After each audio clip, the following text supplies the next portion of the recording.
سعودی عرب میں آج اگر 10 رکعت تراویح شروع ہو رہی ہے تو بعض لوگ دلیل کے طور پہ پیش کرتے ہیں، وہ دیکھو سعودی عرب میں بھی 10 شروع ہو گئی، اس کا مطلب 20 رکعت سنت نہیں ہے۔ بھائی مکہ اور مدینہ میں حضرت عمر رضی اللہ تعالیٰ عنہ کی خلافت راشدہ میں جب سے 20 رکعت تراویح شروع ہوئی ہے، پورے عالم اسلام میں شروع میں ایسا ہوا کہیں 16 کہیں 40 بھی ہوئی ہیں، اور اس سے کم تو ہمیں ملتی نہیں ہے۔ موطا کی ایک روایت میں ہے کہ 13 ایک میں آتا ہے 8 اور ایک میں آتا ہے 20، 13 اور 8 والی کو علماء نے مضطرب کہہ کے رد کیا ہے، تبھی امام مالک نے خود ان روایتوں کو نہیں لیا۔ اور ویسے بھی حضرت عمر نے اگر 13 یا 8 شروع کی ہوتی تو پورے عالم اسلام میں اس وقت کہیں تو 8 یا 12 یا 13 ہو رہی ہوتی نا، کوئی ایک روایت تو ملتی، ایک بھی نہیں ملتی، کم سے کم 16 کی، پھر 16 سے 20، زیادہ تر 20، پھر 20 سے بھی زیادہ ملتی ہیں۔ تو چاروں ائمہ کرام نے جب تحقیق کی آج سے ہزاروں سال پہلے، تو ان کی رائے حضرت عمر کے عمل کی وجہ سے یہ قائم ہوئی کہ اس میں سنت عمل کتنا ہے 20 رکعت۔ اس وقت سے لے کے مسجد نبوی اور مسجد حرام میں آج تک بھی ہو رہی ہیں 20 رکعت سنت سمجھ کے۔ آج اگر حرم میں ہمیشہ کے لیے بھی 10 ہو جاتی ہیں تو میرے بھائی اسلام وہ ہے جو قدیم ہے، قرآن و سنت کی وہ تشریح جو پہلے علماء کر چکے ہیں، پوری امت اس پر۔ آج کی تشریحات پر ہمیں اعتماد نہیں ہے، آج حکومتوں کے دباؤ ہوتے ہیں، آج مفادات ہوتے ہیں، کسی پہ ہم الزام نہیں لگا رہے۔ آج بعض دفعہ سوچنے میں غلطی کرتا ہے انسان، قرآن و حدیث کا اپنی طرف سے مفہوم مراد لے رہا ہوتا ہے۔ ہمارے اہل حدیث بھائی عام طور پر صحیح بخاری کی حدیث پیش کرتے ہیں کہ نبی صلی اللہ علیہ وسلم رمضان غیر رمضان میں 8 رکعت سے زیادہ نہیں پڑھتے تھے۔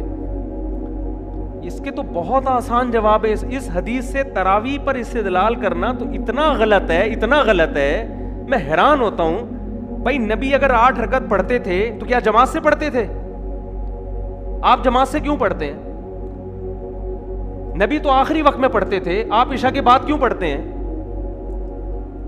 دوسری بات یہ بخاری ہی میں دوسری حدیث بھی تو ہے کہ نبی صلی اللہ علیہ وسلم یزید فی رمضان ما لا یزید فی غیرہ، رمضان میں جو رات کی عبادت خاص طور پر اس کی تعداد مقدار وہ رمضان کے علاوہ کی تعداد سے زیادہ۔ بخاری ہی کی دوسری حدیث اس حدیث کے کیا ہے؟ اگینسٹ ہے۔ تو اس کو کیوں لیتے ہو، اس کو کیوں نہیں لیتے؟ دونوں حدیثیں صحیح بخاری کی ہیں۔ اسی وجہ سے علماء نے کہا ہے کہ حضرت عائشہ کی جو حدیث ہے نا کہ نبی رمضان اور غیر رمضان میں 8 سے زیادہ نہیں پڑھتے، یہ مسترب ہے، کیونکہ دوسری حدیث بالکل اس کے اگینسٹ ہے۔ جب دو حدیثیں بالکل ایک جیسی سند کی ہوں اور ایک دوسرے کی اگینسٹ ہوں تو ان میں کسی سے بھی آپ استدلال نہیں کر سکتے۔ اس کی مثال ایسے ہے جیسے بخاری میں ہے کہ حضرت سلیمان علیہ السلام نے ایک رات میں اپنی 60 بیویوں سے ہم بستری کی، دوسری میں آتا ہے 100 بیویوں سے کی۔ 60 اور 100 کے عدد ایک دوسرے کے بالکل کیا ہیں؟ اپوزٹ۔ اب آپ ایک عدد کے بارے میں بھی یقین سے نہیں کہہ سکتے کیونکہ اس میں دونوں ایک دوسرے کے بالکل خلاف ہیں۔ ہم یہ کہیں گے بہت کثرت سے ازواج تھیں، صحیح تعداد ہمیں معلوم نہیں ہے، یا ہم کچھ اور تعویل کریں گے، حفظ کل ما لم یحفظہ الآخر، کہ ایک نے 100 کا عدد کہا، ان کو تھا کہ 100، ایک نے کہا کہ 60 کا تو مجھے یاد ہے، اس سے اوپر کا یاد نہیں ہے۔ لیکن ترجیح اس میں جو زیادہ بیان کر رہا ہے نا اس کو دی جائے گی، اس لیے کہ جو کم بیان کر رہا ہے وہ یہ سوچ کے بیان کر رہا ہے کہ اس سے زیادہ کا مجھے علم نہیں ہے۔ تو یہاں حضرت عائشہ جو 8 رکعت والی حدیث بیان کرتی ہیں اور پھر نبی سے ہی منقول ہے بخاری میں ہی کہ رمضان میں تعداد مقدار زیادہ ہوتی تھی، اس سے پتہ چلتا ہے یہ 8 سے زیادہ۔ یہ تو اگر ہم بخاری کی اس حدیث کو تراویح پہ فٹ کر لیں تو میں بیان کر رہا ہوں، تو بھی 8 رکعتیں ثابت نہیں ہوتی، بلکہ بخاری ہی میں اس کے اگینسٹ دوسری حدیث موجود ہے۔ لیکن حقیقت یہ ہے کہ اس کا تراویح کی نماز سے کوئی تعلق نہیں ہے، کوئی تعلق نہیں ہے اس کا تراویح کی نماز۔ تراویح کی نماز کا جس حدیث سے تعلق ہے نا وہ بخاری کی حدیث ہے جس میں حضرت عائشہ فرماتی ہیں نبی صلی اللہ علیہ وسلم مسجد نبوی میں نکلے اور آپ نے 3 دن نماز پڑھائی، بہت بڑی تعداد تھی۔ اس کے بارے میں وہ کتنی رکعتیں تھیں اس کے بارے میں ہمارے پاس کوئی صحیح حدیث واضح موجود نہیں ہے۔ ایک ضعیف حدیث ہے کہ 20 رکعتیں تھیں۔ علماء نے کہا کہ ضعیف حدیث اگر کسی صحیح دوسری روایت سے اس کی تائید ہو جائے یا تعامل امت سے اس کی تائید ہو جائے تو پھر اس میں ضعف ختم ہو جاتا ہے۔ تو ضعیف ہونے کے باوجود حضرت عمر اور اسلاف کا جو عمل تھا جو عالم اسلام میں پھیل چکا تھا. کیونکہ حضرت عمر رضی اللہ تعالیٰ عنہ نے جب تراویح شروع کی ہے نا, تو ائمہ کرام یہ کہا کرتے تھے کہ ما رأیت عمر مبتدعا, ہم حضرت عمر کو بدعتی نہیں سمجھتے. حضرت عمر نے ایک کام کیا تو یہ ہو نہیں سکتا کہ نبی سے اس کی اصل نہ ملے, یہ ہو نہیں سکتا کہ نبی سے اس کی اصل. تو چونکہ حضرت عمر سے 20 رکعتیں جو صحیح سند ہے, اگرچہ وہ حدیث مرسل ہے, ہمارے اہل حدیث بھائی اعتراض کرتے ہیں کہ جو حضرت عمر سے 20 رکعتیں بیان کر رہا ہے اس نے حضرت عمر کا زمانہ نہیں پایا, لہذا یہ حدیث منقطع, درمیان میں راوی کیا ہے, شارٹ ہے. اس کا علماء نے جواب دیا ہے, مجتہدین نے وہ جواب یہ دیا ہے کہ یہ جو تعداد رکعات ہے نا, یہ جب پورے عالم اسلام میں جب یہ پھیلی ہیں تو یہ چیز ایسی نہیں ہے جو مشہور نہ ہو. تو جو چیزیں مشہور ہوتی ہیں, جو کھلے عام سب اس کو صبح شام دیکھ رہے ہوتے ہیں, وہ چیزیں بیان کرنے میں سند کی محتاج نہیں ہوتی. اور یہ کسی دیوبندی کا قول نہیں ہے, یہ سعودی عرب کے عرب عالم ہی کے قول میں آپ کے سامنے پیش کر رہا ہوں. سعودی عرب میں آج سے چند سال پہلے 20 رکعتوں کو ختم کرنے کی جب کوشش کی تو مدینہ یونیورسٹی کے جو چانسلر تھے عطیہ سالم, انہوں نے کتاب لکھی کہ 1000 سال سے زیادہ مکہ مدینہ میں 20 رکعت تراویح ہو رہی ہے. اس کا انہوں نے اس میں جواب دیا ہے کہ یہ جو حضرت عمر سے 20 رکعتیں منقول ہے نا, حدیث مرسل کہتے ہیں, راوی اپنے سے اوپر کے راوی کا نام حذف کر دے. انہوں نے کہا اس کے مرسل ہونے سے حدیث ضعیف نہیں ہوگی, کیونکہ یہ چیزیں شہرت کی بنا پر بیان کی جاتی ہیں. تراویح کوئی بند کمرے میں چھپ کے تھوڑی ہو رہی تھی, ساری دنیا دیکھ رہی تھی کتنی رکعتیں ہو رہی ہیں. تبھی محدثین نے, علماء نے, فقہا نے جو فتویٰ دیا نا 20 رکعتوں کا, تو ان میں سے کسی نے بھی یہ نہیں کہا کہ ہمارے پاس صحیح سند سے یہ بات پہنچی. انہوں نے کہا شہرت ہے اس کی. امام شافعی سے پوچھا, امام شافعی سے, کہ آپ کے پاس تراویح کے سنت ہونے کی کیا دلیل ہے؟ انہوں نے کہا سارے مکہ والے 20 رکعتیں پڑھ رہے ہیں.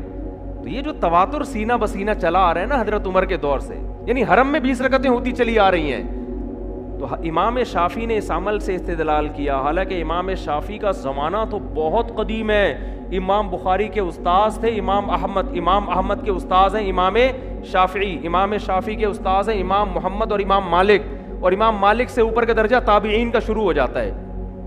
2 صدی ہجری کی بات کر رہا ہوں میں آپ کے سامنے. اسلام آئے ہوئے دنیا میں 100 سال ہوئے ہیں. 100 سال کے بعد امام شافعی کیا کہہ رہے ہیں, ہم مکہ میں لوگوں کو کتنی پڑھتے ہوئے پا رہے ہیں, 20 رکعتیں. مکہ سے کتنا دور ہے کوفہ اور بصرہ, جہاں حضرت علی کی خلافت قائم ہوئی تھی, وہاں عبداللہ بن مسعود کتنی پڑھ رہے تھے, 20 رکعتیں. ان کے شاگرد ان سے یہی نقل کرتے چلے آ رہے ہیں. تو اتنی بڑی تعداد جب ایک چیز پر جمع ہو گئی, اور پھر علامہ شامی نے آج سے 150-200 سال پہلے لکھا ہے پوری روئے زمین پر کہیں بھی 20 رکعت سے کم 1 رکعت بھی نہیں ہو رہی. تو کیا علامہ شامی کے دور میں امت گمراہی پہ جمع ہو گئی تھی؟ حالانکہ صحیح حدیث میں ہے کہ میری امت گمراہی پہ کبھی جمع نہیں ہو سکتی. تو ہم آپ سے مطالبہ کرتے ہیں کہ اگر آپ صحیح بخاری کی اس 8 رکعت والی حدیث کو کہتے ہو نا کہ وہ اصل ہے, تو پہلا سوال یہ ہے کہ وہ انفرادی پڑھی گئی ہے, آپ جماعت سے کیوں پڑھتے ہو؟ آپ رکعتیں نبی سے لے رہے ہو, جماعت کس سے لے رہے ہو؟ حضرت عمر سے. یہ غلط ہے. نمبر 2, وہ رات کے آخری حصے میں پڑھی گئی ہیں, آپ کب پڑھ رہے ہو؟ عشاء کے فوراً بعد پڑھ رہے ہو. بعض لوگ یہاں یہ بھی کہتے ہیں کہ نفل نماز ہے, اس میں کوئی عدد متعین نہیں ہے, جتنی چاہے پڑھ لو. خوب سمجھ لیں, نفل نماز میں جماعت لوگوں کو اکٹھا کر کے پڑھنا یہ جائز نہیں ہے, جب تک آپ کے پاس اس کا ثبوت نبی صلی اللہ علیہ وسلم سے صراحتاً یا دلالتاً نہ ہو. صراحتاً کا مطلب نبی سے سند ہو, دلالن کا مطلب صحابہ نے کیا ہو, صحابہ کا عمل یہ بتا رہا ہو کہ نبی نے کیا ہوگا. بعض چیزیں صراحتاً ہوتی ہیں, بعض کیسے ہوتی ہیں, دلالتاً. دلالتاً کا مطلب یہ ہوتا ہے کہ جیسے ہم نے اپنی آنکھوں سے تو نہیں دیکھا, سورج کی روشنی دیکھ کر یقین ہو رہا ہے کہ سورج نکلا ہوا ہے, تو صحابہ کا عمل دیکھ کر یقین ہو گیا کہ یقیناً نبی نے یہ عمل کیا ہے. اس کو کہتے ہیں دلالتاً.